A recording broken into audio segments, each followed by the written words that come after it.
तो दोस्तों, जय हिंद जय भारत। मैं मदन लाल आज़ाद, संस्थापक संयोजक ठगी पीढ़ी जमाकर्ता परिवार और all India bike taxi union. आज दिनांक 6 दिसंबर 2023 को आपके समक्ष प्रस्तुत हूँ राजधानी दिल्ली से एक बड़ी खबर, उस स्कैम के विषय में आपको बताने के लिए जिस ठगी प्रकरण में हमारे देश के लाखों सैनिकों की मेहनत की जमा पूंजी को, खून पसीने की कष्ट कमाई को हड़पा गया। और केवल पैसा ही नहीं ठगा गया, बल्कि उनके रक्त से देश सेवा के नाम पर 61,100 यूनिट रक्त निकालकर बेच दिया गया बाजार में। ऐसे घृणित कांड पर एक बड़ी खबर मैं आपको सुनाऊंगा और कल के मिशन भुगतान 2023 पर चर्चा करूंगा कि कल आपको सबको करना क्या है, कल ही कैसे आपको सबको अपना अपना भुगतान तय करा लेना है और कैसे हिंदुस्तान को ठगमुक्त बेईमान रहित राष्ट्र राज्य के रूप में स्थापित करने की बुनियाद आपको रखनी है दोस्तों। तो इन तमाम चीज़ों पर चर्चा करूंगा। पूरा वीडियो ध्यान से सुन लेंगे, छोटा वीडियो होगा, ज़्यादा बड़ा वीडियो नहीं है, क्योंकि कल बड़ा वीडियो बनाना है। और पूरा वीडियो ध्यान से सुन लेंगे तमाम साथी, ताकि आपकी समझ में पूरी बात आ सके। और साथ साथ जिन साथियों ने अभी तक हमारे यूट्यूब चैनल युगांतर न्यूज़ को सब्सक्राइब नहीं किया है, वो इसे सब्सक्राइब जरूर कर लेंगे। मेरे इस वीडियो संदेश को ज़्यादा से ज़्यादा शेयर कर देंगे, लाइक करेंगे और कमेंट भी करेंगे। स्वागत है आप सबका आज के इस एपिसोड में साथियों। तो जैसा कि आप सबको पता है कि हमने ठगी मामलों पर जब अपने कदम बढ़ाए थे, हिंदुस्तान को ठगमुक्त बेईमान रहित राष्ट्र राज्य के रूप में स्थापित करने के लिए, उस प्रकरण का, ठगी प्रकरण का नाम था बाइक बोट टैक्सी स्कैम, जो राजधानी दिल्ली और नोएडा से संचालित हुआ था और जिसमें सामान्य नागरिकों के अलावा हमारे देश के 2 लाख से ज़्यादा वर्तमान सैनिक भी ठगी का शिकार बने थे, जिसमें से 1250 सैनिकों ने तो खुदकुशी कर ली थी और कितने ही सैनिक मेंटली डिसऑर्डर हो गए थे, यानी कि मानसिक रूप से अर्धविक्षिप्त हो गए थे दोस्तों। ऐसे ऐसे जवानों ने खुदकुशी की घटनाएं की जो बड़े बड़े देश के वीवीआईपीज की सिक्योरिटी में लगे हुए थे और सीमाओं पर तैनात थे हिंदुस्तान की, पर कोई चाइना बॉर्डर पर, कोई पाकिस्तान बॉर्डर पर, तो कोई बांग्लादेश बॉर्डर पर।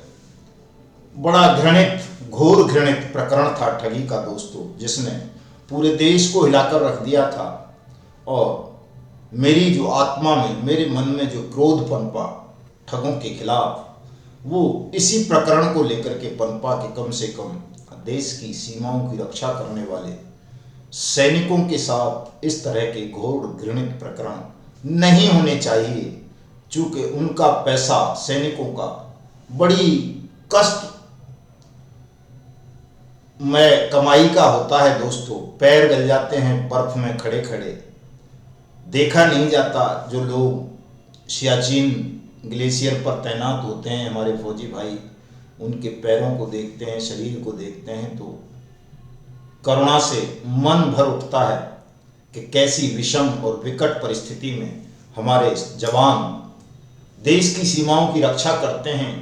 कितने परिश्रम और त्याग के बाद उन्हें कुछ वेतन मिलता है और उस वेतन को ठग हड़प लें देश सेवा के ही नाम पर, देश सेवा का ढोंग करके न केवल वेतन को हड़पें, बल्कि उनके शरीर का खून निकलवा करके भी बाजारों में, विदेशों में बिचवा दें। ऐसे प्रकरण पर मौन रह जाना, अपने प्राणों की परवाह करना या कोई और लालच तलाशना, मैं समझता हूँ इंसानियत के विरुद्ध था दोस्तों। बाइक बोट टैक्सी प्रकरण अगर नहीं हुआ होता तो मैं शायद आज कहीं संत के चूल्हे में बैठा होता, चूँकि मैं ये सब चीज़ें छोड़ने का मन बना चुका था कि अब मदन लाल लड़ना बंद करो अपराधियों के साथ, माफियाओं के साथ, चूँकि हिंदुस्तान के घर घर में माफिया घुस गए, ठग घुस गए, झूठे बेईमान चोर चकोर लोग घुस गए हैं और जनता भी उन्हीं को आदर सम्मान देने लगी है।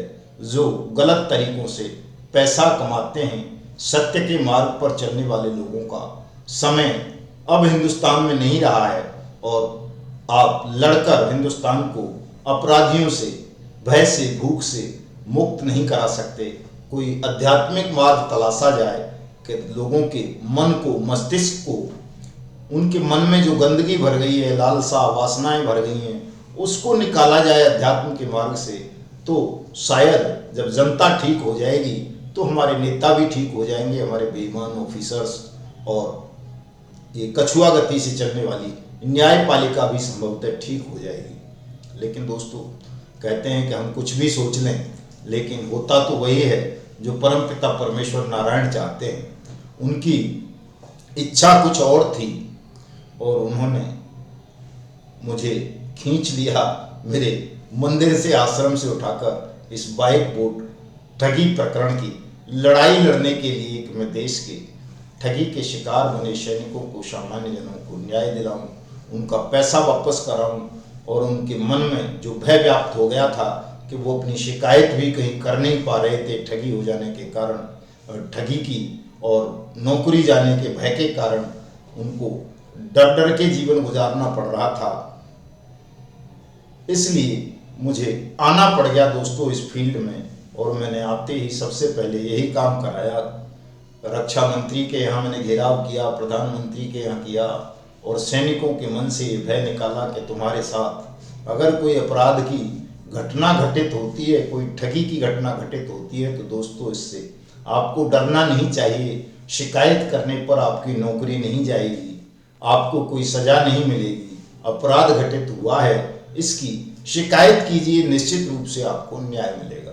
दोस्तों 2018-19 में ये प्रकरण हमने खूब उछाला। हम इसी प्रकरण को लेकर सुप्रीम कोर्ट भी गए, हाई कोर्ट भी गए, प्रधानमंत्री का घेराव किया, गृह मंत्री का किया, रक्षा मंत्री का किया और तमाम ऑफिसर्स का किया, सीबीसी गए हम इसको लेकर के और अंततः हमने सैनिकों की शिकायतें दर्ज करवानी आरंभ की। Bike boat, hello taxi, top ride, ठगी प्रकरण में ये तीनों आपस में जुड़े हुए हैं दोस्तों। ये तीनों सैनिकों से ही संबंधित प्रकरण हैं, इनमें सैनिक ही ठगी का ज़्यादा शिकार बने। और दोस्तों न्याय की उम्मीद आज भी है। 5 अप्रैल की डेट है उसमें हाई कोर्ट की, दिल्ली हाई कोर्ट में वो केस अभी भी चल रहा है। और ये जो बट्स एक्ट इतनी जल्दी अस्तित्व में आ गया देश भर में, ये भी संभवतः इसी कारण से हुआ कि हमने उसको लेकर के एक तीव्र आंदोलन चलाया कि देश में कोई इस तरह का कानून हो जिसमें लोगों का रिकवरी का प्रावधान हो कि उनका पैसा गारंटेड रूप से उनको वापस मिले। खैर, सब कुछ आपके सामने है।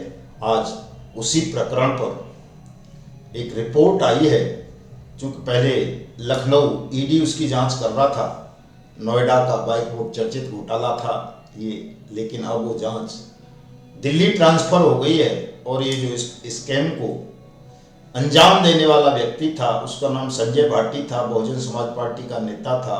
पिछले आम चुनाव में लोकसभा के में 2019 में उसे बहुजन समाज पार्टी का टिकट मिला था और सीधे सीधे इस प्रकरण में बसपा सुप्रीमो मायावती और भारतीय जनता पार्टी के बहुत सारे नेता, डॉक्टर रमन सिंह जो उस वक्त पूर्व सीएम बन चुके, शायद सीएम थे या पूर्व सीएम बन चुके थे छत्तीसगढ़ के, उनका इन्वॉल्वमेंट था। मायावती का था, समाजवादी पार्टी के कई नेताओं का इन्वॉल्वमेंट था। एक वो विधायक था नदवई भरतपुर से जोगिंदर सिंह अवाना, उसका इन्वॉल्वमेंट था और बहुत सारे बड़े बड़े लोगों का इन्वॉल्वमेंट था। और इस प्रकरण में जो ठगी का शिकार बने थे वो भी कोई छोटे लोग नहीं थे।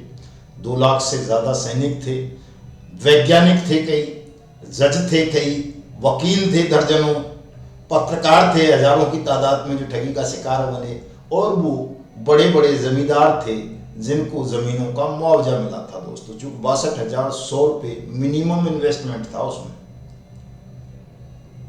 इस प्रकरण में दोस्तों बड़ी सुस्त रफ्तार से जांच चली। सीबीआई ने भी मुकदमा दर्ज किया, इसमें बहुत सारे मुकदमे देश भर में दर्ज हुए। ईडी ने इसमें केस रजिस्टर्ड किया, ईडी की भी जांच हुई और अब वो जांच दिल्ली हस्तांतरित हो गई है, ईडी मुख्यालय ने उसमें जांच आरंभ कर दी है। तो अब जोगिंदर सिंह अवाना चुनाव हार चुके हैं भरतपुर अन्नदवई वाले, कांग्रेस के विधायक थे, हालांकि जीते बीएसपी के टिकट पे थे, कांग्रेस ज्वाइन कर ली थी उन्होंने।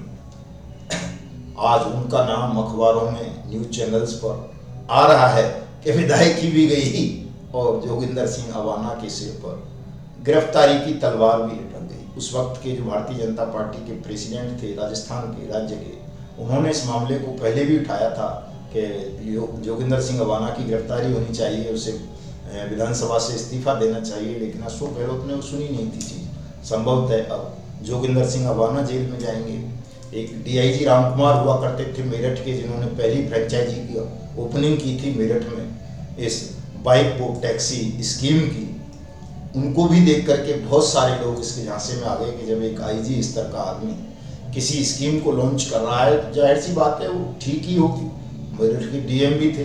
दिल्ली में जब इस स्कीम को लॉन्च किया तो दिल्ली के special CP law and order Sanjay Singh ने लॉन्च किया उसको। दिल्ली के चीफ मिनिस्टर की इन्वॉल्वमेंट थी उसमें, अरविंद केजरीवाल की, और बहुत सारे। उस वक्त संजय सिंह शायद ट्रैफिक के वो हुआ करते थे जॉइंट सीपी, बाद में तो special CP law and order बने, हो सकता है अब तो रिटायर भी हो गए हों।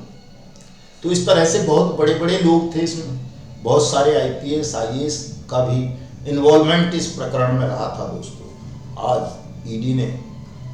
ईडी की जो रिपोर्ट छपी है अखबारों में, उन पर न्यूज चैनल्स में जो आ रही है, वो मैंने अपनी फेसबुक आईडी मदन लाल आज़ाद पर लगाई है, वहाँ जाकर के आप इसको देख सकते हो दोस्तों। और ये मेरठ तक जा सकती है बहुचर्चित बाइक बोट घोटाले की जांच। ये 42 करोड़ दिखाते हैं इसे कोई 1000 करोड़, लेकिन ये 42,000 करोड़ का घोटाला है दोस्तों। जो दिल्ली में हमने इसमें एफआईआर कराई थी ईओडब्ल्यू में, वो 42,000 करोड़ रुपए की एफआईआर थी दोस्तों, अमाउंट उसमें बड़ा स्कैम है। और मेरी बहुत लंबे समय से मांग रही है कि इसमें जो है बर्ड्स एक्ट की धाराएं लगा दी जाएं, आदेश भी हो गए, लगी भी, लेकिन अभी तक मामला फास्ट ट्रैक कोर्ट में नहीं भेजा गया है, लोगों का पैसा वापस नहीं हुआ है। इस स्कैम में बहुत सारे दलाल, जैसे आज आप देखते हो बहुत सारे दलाल जो है लगे पड़े हैं अपनी अपनी कमाई का रास्ता बना करके ठगी पीड़ितों को, उसी तरह से इस स्कैम में भी हुआ। बड़े कटु अनुभव हुए दोस्तों। 2 तो मुकदमे भी लगवाए ठगों ने मेरे ऊपर झूठे, बिल्कुल फर्जी। ऐसी औरतों को ले आए पता नहीं कहाँ से, जिनकी कभी शक्ल नहीं देखी थी। बलात्कार का मुकदमा, डकैती का मुकदमा, और बड़ी प्रताड़ना हुई दोस्तों। कहने का मतलब वो भगवान राम वाला हाल हो गया था। घरवाली को भी ठगों ने कोविड काल में बहका लिया और उसको भी ले गए थे। तो तब से मेरे मन में ये संकल्प लिया मैंने कि जब तक मदन लाल हिंदुस्तान तुम जीवित हो, तब तक ठगों से समझौता नहीं करोगे, हिंदुस्तान को ठगमुक्त बेईमान रहित राष्ट्र राज्य के रूप में स्थापित करोगे। तो ये संकल्प लिया था मैंने, शपथ ली थी दोस्तों। और धीरे धीरे मिशन भुगतान भारत यात्रा कार्यक्रम तक बात आई। फिर कुछ सहारा के लोग जुड़े, पीएसीएल पल्स के जुड़े, टोगो रिटेल मार्केटिंग के जुड़े, जीसीए के जुड़े, कल्प तरु, कल्प वट, कर्म भूमि, कल्प वर्षा, इनके जुड़े, रोज वैली के, पिनकोन के, सक्षम डेयरी के, समृद्धा जीवन के, गरिमा के, मैत्रेयी के, साईं प्रसाद के, साईं प्रकाश के, अनी बुलियन के, और आपका विश्वास ट्रेडिंग के, जेकेबी के, जनशक्ति के, ट्रिनिटी के। और धीरे धीरे आज स्थिति ये आ गई कि देश की लगभग 350 ठग कंपनीज और ठग क्रेडिट कोऑपरेटिव सोसाइटी के साथी, विक्टिम, पीड़ित, जमाकर्ता, निवेशक और एडवाइजर और एजेंट साथी हमारे साथ जुड़े हुए हैं। हमारे संगठन ठगी पीड़ित जमाकर्ता परिवार से। और आज हम देश में एक विशाल आंदोलन चला रहे हैं बर्ड्स एक्ट 2019 की क्रियान्वयन के लिए, कि इस कानून को क्रियान्वित करके सरकार सबका पैसा वापस कर दे, न केवल bike boat hello taxi top ride scam वालों का, बल्कि सहारा समूह, पीएसीएल पल्स, जीसीए, समृद्धा, साईं प्रसाद, आदर्श, नवजीवन, संजीवनी, आपेश्वर, केतेश्वर, तोकेश्वर इत्यादि इत्यादि के लोगों का भी दोस्तों। और हम बड़ी कामयाबी की ओर हैं, इसमें तो कोई संदेह ही नहीं है। कि जिस कानून को देश में कोई मानने को तैयार नहीं था, कोई जानने को तैयार नहीं था, चंद समय में, थोड़े से समय में आज पूरा हिंदुस्तान उस कानून को मान गया है, जान गया है। उसके तहत भुगतान पटलों की स्थापना हो गई है, कहीं कहीं छिटपुट भुगतान भी होने शुरू हो गए हैं। और कल दोस्तों, कल 7 दिसंबर 2023 को हमें पूरे देश में इस कानून की अनुपालना, क्रियान्वयन सुनिश्चित कराना है और आप सबका भुगतान वर्ष 2023 में ही सुनिश्चित करा देना है। कल मजबूत संकल्प, मजबूत इरादे के साथ हमारे तमाम साथी सड़कों पर उतरेंगे, अपने अपने जिले के कलेक्टर को मिलेंगे, डिप्टी कलेक्टर को मिलेंगे, तहसीलदार को मिलेंगे, थानेदार को मिलेंगे, अपने विधायक को मिलेंगे, एमपी को मिलेंगे, अपने पार्षद को, सभासद को, सरपंच को, मुखिया को, ग्राम प्रधान को मिलेंगे और एक विस्तृत मेमोरेंडम, विस्तृत ज्ञापन उनको प्रधानमंत्री और मुख्यमंत्री के नाम सौंपकर उन सक्षम और सहायक सक्षम अधिकारी वाट्स एक्ट 2019 की शिकायत करेंगे, जिन्होंने अपने यहाँ भुगतान के काउंटर तो स्थापित कर दिए, लेकिन 1 साल से ज़्यादा समय बीत जाने के बाद भी भुगतान नहीं किया आवेदक पीड़ितों का। और बहुत सारे सक्षम और सहायक सक्षम अधिकारियों ने अभी तक भुगतान पटलों की स्थापना ही नहीं की है। इन 2 बातों को प्रमुखता से उठाना है। जहां भुगतान पटल स्थापित हो गए वहां भुगतान आरंभ होना चाहिए, ये नहीं हो रहा है तो सक्षम और सहायक सक्षम अधिकारियों की लापरवाही है, इस बात को प्रमुखता से उठाना है। और दूसरा, जहां भुगतान पटलों की स्थापना नहीं हुई है वो भी सक्षम और सहायक सक्षम अधिकारियों की लापरवाही है, इस बात को प्रमुखता से उठाना है। चूंकि अब देश का कोई राज्य ऐसा नहीं है जिसने शासनादेश इस कानून को लेकर अधिसूचना जारी ना की हो और ये न कहा हो कि हमने अपने राज्य में अनियमित जमा योजनाएं पाबंदी कानून 2019 भुगतान की गारंटी के अधिकार को लागू कर दिया है अपने राज्य में। तो जब ये शासनादेश जारी हो गए दोस्तों, फास्ट ट्रैक कोर्ट बन गई, सक्षम और सक्षम अधिकारी अपॉइंट हो गए, तो अब तो हर जगह भुगतान पटलों की स्थापना होनी चाहिए और हर जिले में, हर तहसील में तमाम ठगी पीड़ितों के आवेदन लेकर उनका भुगतान आरंभ हो जाना चाहिए। चूंकि कानून टाइम बाउंड है, 180 दिन में गारंटी देता है कि 180 दिन में आपकी जमा राशि का 2 से 3 गुना पैसा आपका क्षेत्रीय सक्षम या सहायक सक्षम अधिकारी आपको वापस करेगा और वो सरकारी अधिकारी होगा। जिस तरह से और दूसरे एक्ट्स में होता है वही सेम प्रोविजन है इसमें, लेकिन इस कानून की अनुपालना सुनिश्चित नहीं हो पा रही थी, जो हमें कल करानी है। कल हमारे तमाम तहसील अध्यक्ष, जिला अध्यक्ष, मंडल अध्यक्ष, प्रदेश अध्यक्ष, केंद्रीय कार्यकारिणी के लोग जो जहां हैं वो अपने अपने नज़दीकी क्षेत्र में ज्ञापन देगा और उस ज्ञापन में यही बातें होंगी। मैंने अपनी वेबसाइट tapjap.in पर इसको लगाया हुआ है, वहाँ से आप ले सकते हैं। मेरी फेसबुक आईडी मदन लाल आज़ाद पर लगा हुआ है, वहाँ से ले सकते हैं। तमाम व्हाट्सएप ग्रुपों में सर्कुलेट कर रखा है, वहाँ से आप ले सकते हैं। कहीं भी ना मिले तो आप ये ज्ञापन हमें कॉल करके भी मंगवा सकते हैं। नंबर नोट कर लें 7827581213। ये कल आपको सबको करना है दोस्तों। कल आपको भुगतान सुनिश्चित करा देना है देश के 42 करोड़ ठगी पीड़ित जमाकर्ता परिवारों का, ताकि जो पीड़ा हमारे देश के करोड़ों नागरिकों ने झेली है उन्हें इस पीड़ा से मुक्ति मिले। और जिन हमारे एजेंट और अभिकर्ता साथियों ने, बुजुर्ग रिटायर्ड पेंशनर्स ने आत्महत्या कर ली अपना पैसा डूब जाने के कारण, अपना सम्मान लुट जाने के कारण, उनका बलिदान व्यर्थ ना जाए, उनको भी कल हम सच्ची श्रद्धांजलि दें और विवश कर दें देश की सरकार को, तमाम राज्यों की सरकारों को कि आप सबका भुगतान वर्ष 2023 में ही आरंभ हो जाए। दोस्तों, आज के इस एपिसोड में मैं इतना ही बात करना चाहता हूं। कुछ दलालों को, ठगों के जो दलाल एक्टिव हो गए हैं आपकी सुरक्षा को लेकर के और भुगतान को लेकर के, व्हाट्सएप पर जो भ्रम की स्थितियां वो पैदा कर रहे हैं, उस पर कल के वीडियो में मैं प्रकाश डालूंगा। अभी केवल मैं उन्हें इतनी ही चेतावनी देता हूं कि अरे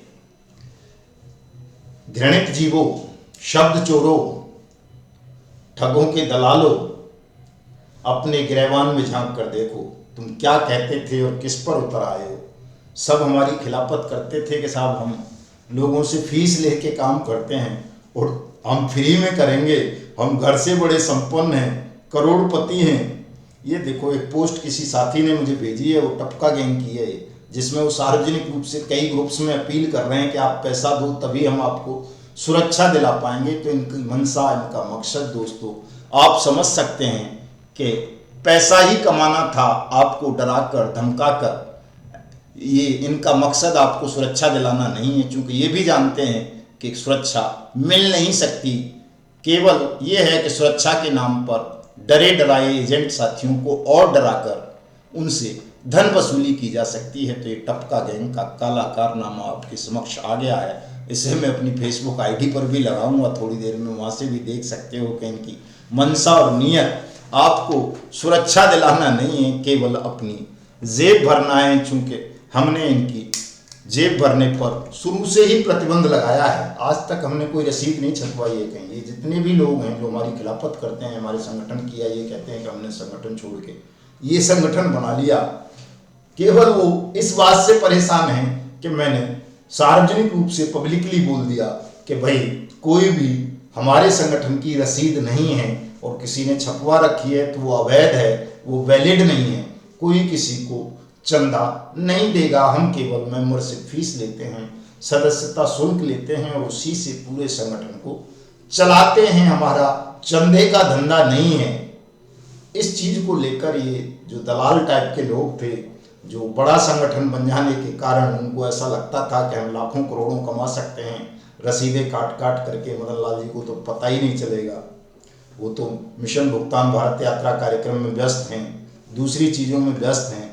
उनको अब दर्द होने लगा, चूँकि लोग मेरा वीडियो तो निवेशक भी सुनते हैं, तमाम एजेंट भी सुनते हैं, और जब सुनते हैं तो मुझे बताते हैं कि साहब मैंने तो 500 की कटवा रखी है, मैंने 1100 की कटवा रखी है, मैंने 2100 की कटवा रखी है, मैंने 100 की कटवा रखी है, मैंने 50 की कटवा रखी है। तो जब मुझे सूचना मिलती है कि ये किसने काटी, कहाँ से काटी, तो मैं देखता हूँ उन सबको, तो मैं उनको डांटता हूँ कि क्यों भाई तुमने किसकी परमिशन से ये रसीद छपवाई थी, कैसे काट दी, इसका क्या हिसाब किताब है। तो ये ऐसे तमाम दलाल किस्म के लोग जो चंदे का धंधा कर रहे थे हमारे संगठन की आड़ में भी, हमने उन सब को बर्खास्त कर दिया है, निकाल दिया है।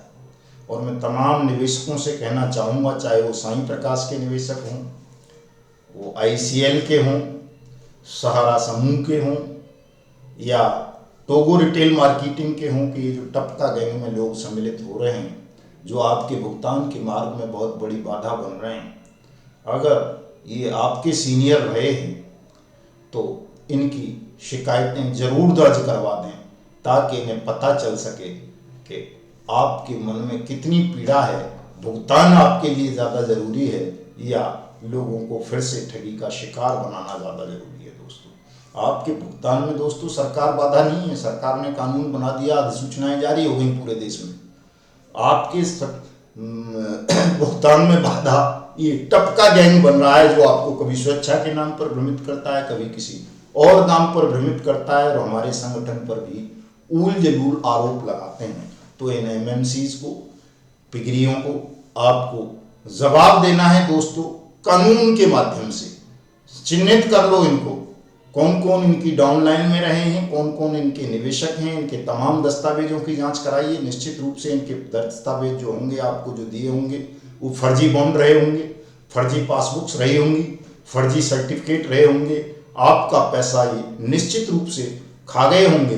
इनकी शिकायतें दर्ज करवाइए और जांच करवाइए, अगर ये ठीक होंगे तो बच जाएंगे, और अगर इन्होंने आपका पैसा लेके खुद हड़प लिया है, कंपनी या क्रेडिट कोऑपरेटिव सोसाइटी में जमा नहीं किया है, तो ये बच नहीं पाएंगे, ये जेल की हवा खाएंगे। इस काम को तमाम साथी जरूर कर लें, चाहे वो गोंदिया वाले हों, बालाघाट वाले हों, लखनऊ वाले हों, सिवनी वाले हों, चाहे प्रयागराज वाले हों, चाहे वो कौन सी क्या है देवरिया वाले हों, या महाराजगंज वाले हों, या कानपुर वाले हों, या हरियाणा वाले हों, या गुजरात वाले हों, या महाराष्ट्र वाले हों, जो भी हैं, जहाँ भी हैं, इनको चिन्हित कर लीजिए तमाम लोगों को कि कौन कौन हैं लोग जो आपके भुगतान के मार्ग में बाधा बनकर नई नई चीज़ें लेकर के आ रहे हैं। कोई गिव एंड टेक का प्लान बेच रहा है, कोई उन्नति का बेच रहा है, कोई क्रिप्टो करेंसी का धंधा कर रहा है, कोई किसी और प्रोडक्ट बेस्ड कंपनी का धंधा कर रहा है और आपको